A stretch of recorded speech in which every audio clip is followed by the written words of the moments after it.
মমতা বন্দ্যোপাধ্যায়ের সাক্ষাৎ প্রার্থনায় সারা নরেন্দ্র মোদী। শনিবার রাত 8:50 রাজভবনে দুজনের বৈঠক, এরপর নৈশভোজ। প্রধানমন্ত্রী দফতর থেকে নবান্নকে জানানো হয়েছে একথা। আর কেন্দ্রীয় সরকার রাজ্য সরকার নির্বাচনের কনস্টিটিউশনাল অব্লিগেশন আছে, কনস্টিটিউশনাল বাইন্ডিংস আছে এবং আমি ফেডারেল স্ট্রাকচারকে স্ট্রং করার পক্ষে। মানিক সরকার যখন ত্রিপুরাতে নরেন্দ্র মোদী গেছেন তখন যে সভা করেছিল, তারপরে আমাদের রাজ্যের মুখ্যমন্ত্রী কি চিকিৎসা করেছিলেন, তাহলে আজকে কি উনি প্রথমে বলবেন আমি যা বলেছিলাম আমি অন্যায় করেছিলাম, আমি ভুল করেছিলাম? মোদী মমতার বৈঠক হচ্ছে বা সিবিআই থেকে বাঁচতে পারেন তার জন্য একটা আফগান মরিয়ার চেষ্টা। মুখ্যমন্ত্রী পাল্টা দাবি, রাজ্যের উন্নয়নের স্বার্থেই প্রধানমন্ত্রীর সঙ্গে বৈঠক। আমি কাছাকাছিও যাই না, দূরেও যাই না, আমাদের ছুটে সব রাজ্যের কথাই তো আমি বলতে যাচ্ছি।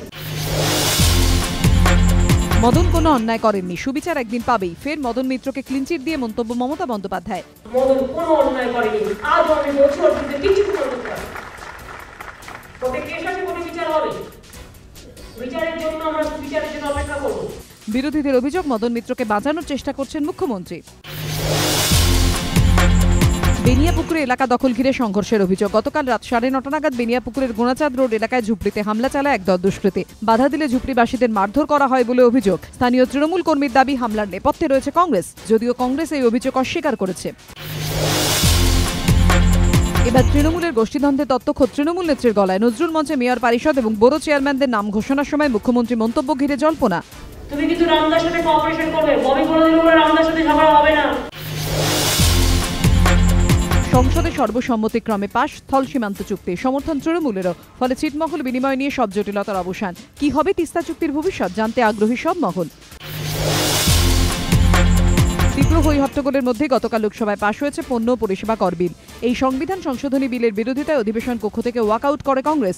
বিলের 2 নম্বর ক্লজের বিপক্ষেই ভোট দিয়েছেন খোদ বিজেপির 12 জন সাংসদও।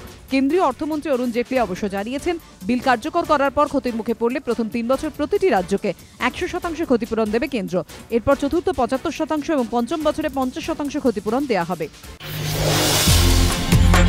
আর জয়েন্ট এন্ট্রান্স নয়, এবার সর্বভারতীয় প্রবেশিকার মাধ্যমে ছাত্র ভর্তি শিবপুরের Indian Institute of Engineering, Science and Technology বা IIEST-তে, এবং এক্ষেত্রে 50% আসন সংরক্ষিত হচ্ছে রাজ্যের বাসিন্দা পড়ুয়াদের জন্য। এ ব্যাপারে সম্মতি মিলেছে কেন্দ্রীয় মানব সম্পদ উন্নয়ন মন্ত্রকের, জানিয়েছেন IIEST-এর অধিকর্তা। আজ ইডেনে মহারণ। IPL-এ গৌতম গম্ভীরের কলকাতার মুখোমুখি 2 মিনিট দিল্লি। পরপর হোম ম্যাচ জিতে প্লে অফের রাস্তাটা পুরোপুরি পরিষ্কার করে ফেলতে চাইছে নাইট বাহিনী। অন্যদিকে ডেয়ার ডেভিলসদের সামনে অস্তিত্ব রক্ষার লড়াই।